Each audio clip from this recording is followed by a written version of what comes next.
Hello আসসালামু আলাইকুম Python basic টিউটোরিয়ালের চতুর্থ পর্বে আপনাকে স্বাগতম। আজকের পর্বে আমরা জানব ভ্যারিয়েবল সম্পর্কে।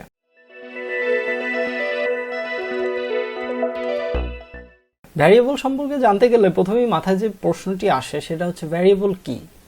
ভ্যারিয়েবল হচ্ছে আপনার প্রোগ্রামের জন্য একটা রিজার্ভ মেমোরি, যেটা আমরা একটা নাম দিয়ে প্রকাশ করে থাকি এবং আমাদের সুবিধার্থে যে কোনো সময় সেটা ইউজ করতে পারি। সে ফর এক্সাম্পল আমাদের একটা ভ্যারিয়েবল আছে যেটার নাম হচ্ছে এক্স এবং এই এক্সটার ভ্যালু আছে, সেই ভ্যালুটা আমি ধরতেছি 10।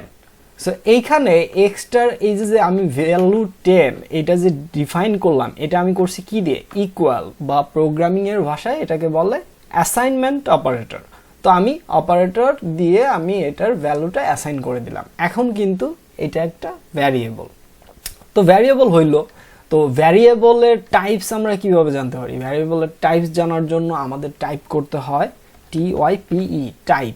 তো এই টাইপ দিয়ে আমি যখন একটা ফার্স্ট ব্র্যাকেট দিয়ে এই ভ্যারিয়েবলের নামটা দিয়ে দিই, তখন কিন্তু এইটা সে জানে যে এটা হচ্ছে আমার ভ্যারিয়েবলের টাইপ। তো এইটারে আমি প্রিন্ট করি, আমি একটু প্রিন্ট করে দেখি। সো আমি প্রিন্ট দিলাম, ঠিক আছে। আমি F10 দিই, এই যে ক্লাস INT। তাহলে দেখতে পাচ্ছেন আমার কিন্তু এখন এই যে টাইপটা, আমার এক্সটা কোন টাইপ সেটা কিন্তু আমাকে এখন বলে দিছে যে তোমার এটা হচ্ছে ইন্ট বা ইন্টিজার টাইপ। তো এরকম আর কি কি আছে, যেমন আমি যদি একটা নেম দিই, নেম ইকুয়াল আশিকুর, তারপরে একটা এজ দিই, এজ ইকুয়াল, আচ্ছা এজটা তো ইন্ট বা ইন্টিজার, এজ ইকুয়াল 26। তারপরে আরেকটা কি দেওয়া যায়, সিজিপিএ দিই, সিজিপিএ ইকুয়াল 3.69, সো 60, ওকে। সো আমার সিজিপিএ দিলাম। এরপরে আরেকটা দিতে পারি যে স্টুডেন্ট আর অ্যালামনাই। তো আমি যদি বলি স্টুডেন্ট ইকুয়াল ট্রু, এখানে আমি ট্রুও ইউজ করতে পারি বা ফলসও ইউজ করতে পারি, ঠিক আছে। তো এই ট্রু ফলস ইউজ করার পরে এখন মনের মধ্যে প্রশ্ন আসতেছে না, এটা কালারও চেঞ্জ হয়ে গেল, বুঝলাম না। ফলস লিখলেন কিন্তু কোনো সিঙ্গেল কট বা ডাবল কট দিলেন না, এটা কারণটাই কি? এটার কারণ হচ্ছে আমি যখন ট্রু বা ফলস লিখি তখন সেটা হচ্ছে একটা বুলিয়ান ডেটা টাইপ হয়ে যায়। তো আমি যে এর আগে একবার বলছিলাম না ডেটা টাইপ সম্বন্ধে, যে ডেটা টাইপ কি বা কিভাবে কাজ করে। তো দেখেন এখানে কিন্তু আমরা অনেকগুলো ডেটা টাইপ ডিক্লেয়ার করে দিছি, যেমন এক্স ডিক্লেয়ার করছি, নেম ডিক্লেয়ার করছি। তো আমি এক্সট্রা রিমুভ করে দিই, আমার অলরেডি একটা আছে। সো আমি এখানে নেম এজ সিজিপিএ, তা আমি অলরেডি টাইপ এক্স না দিয়ে আমি দিই, নেম দিই। সো নেম, তারপরে আর কি আছে, তারপরে আছে হচ্ছে এইজের পরে আছে হচ্ছে সিজিপিএ, তারপরে হচ্ছে স্টুডেন্ট। সো এইগুলো দিলাম, দেওয়ার পরে এখন যদি আমি প্রিন্ট দিই, আমি প্রিন্ট দেওয়ার পরে দেখতে পাচ্ছেন এই যে এইখানে যে আমার কতগুলো ক্লাস দিছে। কি কি ক্লাস আছে? প্রথমে আছে হচ্ছে এসটিআর মানে হচ্ছে স্ট্রিং, এই যে নেম আশিকুর এটা হচ্ছে স্ট্রিং। তারপর হচ্ছে এজ কি ছিল 26 হচ্ছে ইন্ট বা ইন্টিজার। তারপরে সিজিপিএ 3.60, এটা কি আসছে?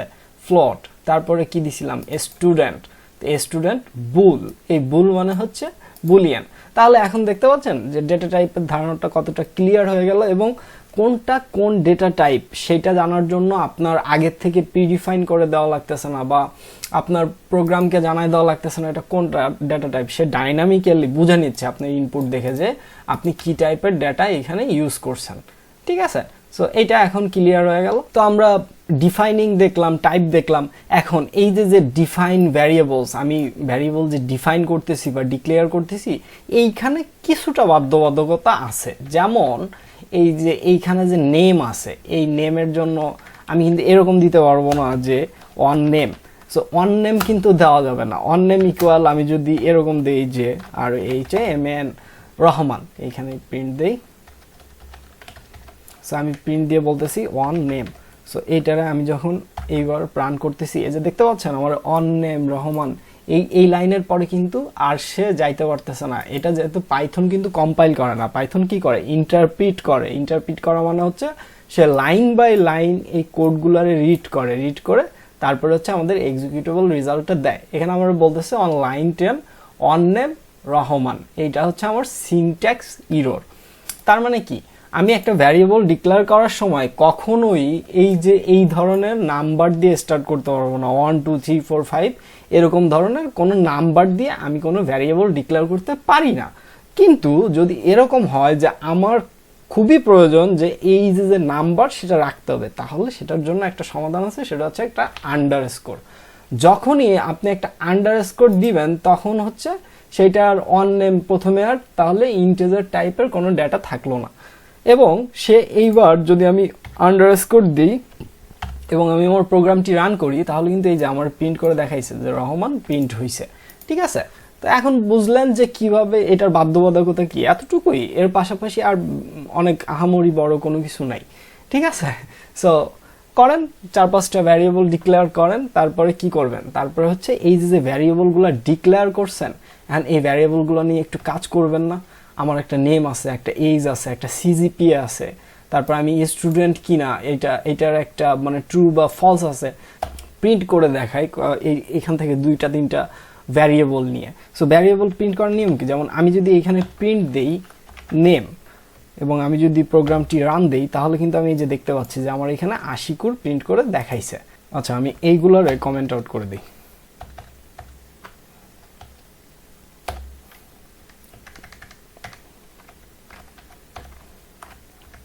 ঠিক আছে, সো আমি এখন এই যে নেম প্রিন্ট নেম এটা দিলাম, এটা আমি রান করি।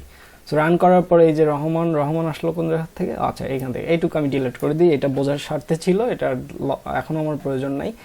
তো আমি এখানে প্রিন্ট করলাম হচ্ছে শুধুমাত্র নেম আমার আশিকুর। ঠিক আছে, সো নেম তো প্রিন্ট করলাম, এরপরে আর কি কি প্রিন্ট করতে পারি, নেম, তারপরে প্রিন্ট করতে পারি নেম প্লাস, তারপরে এইজ, তারপরে প্লাস, তারপরে কি দিতে পারি সিজিপিএ, এই কয়েকটা জিনিস আমি প্রিন্ট করতে পারি। কিন্তু এখন যদি আমি রান করি, তাহলে কি আমার এই প্রোগ্রামটি রান হবে, দেখা যাক। এখানে দেখতে পাচ্ছেন আমার কিন্তু লাইন 22-তে আমার একটা ইরর দিছে, type error, can only character STR not in to STR. মানে কি, এইখানে আমার এই যে ভ্যারিয়েবলটা, এই ভ্যারিয়েবলটা কত ছিল 26, তো 26 একটা ইন্ট না বা ইন্টিজার না। আর সিজিপিএ কি ছিল 3.60, এটা কি একটা ফ্লোট ডেটা টাইপ। তো প্রিন্ট স্টেটমেন্ট কখনোই ইন্টিজার বা স্ট্রিং এই দুইটারে একসাথে কম্বাইন করে প্রিন্ট করতে পারে না। যদি আমি এখানে শুধুমাত্র এস প্লাস সিজিপিএ এইটা প্রিন্ট দিতাম, তাহলে কিন্তু এই দুইটার ইকুয়েশন দিয়ে আমাকে কিন্তু সে প্রিন্ট করে দেখাইতো যে এখানে 29.6 এটা কিন্তু প্রিন্ট করছে 26 plus 3.60, so equal 29.60।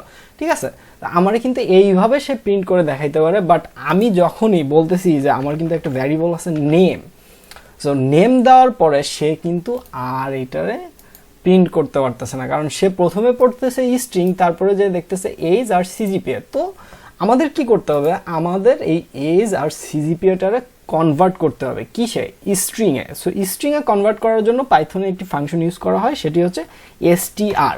So STR যখনই আমি দিচ্ছি, তখন আমার প্রথমে এসটিআর দিয়ে আমি বলতেছি এজ, আর তারপরে আমি আবার আরেকটা এসটিআর দিচ্ছি, সেটা বলতেছি সিজিপিএ। তো আমি দিলাম, এখন আমার এসটাও স্ট্রিং, সিজিপিএটাও স্ট্রিং। আমি এখানে কিছু টেক্সট অ্যাড করি দেখার সৌন্দর্য বৃদ্ধি করার জন্য। সো আমি বলতেছি যে নেম আশিকুর, সাথে আমি কনক্যাটেনেট করে দিই name Ashikur, your age is এত, তার সাথে প্লাস দিয়ে আমি করে দিতে পারি এবং আমি বলে দিতে পারি and your CGPA is equal এত।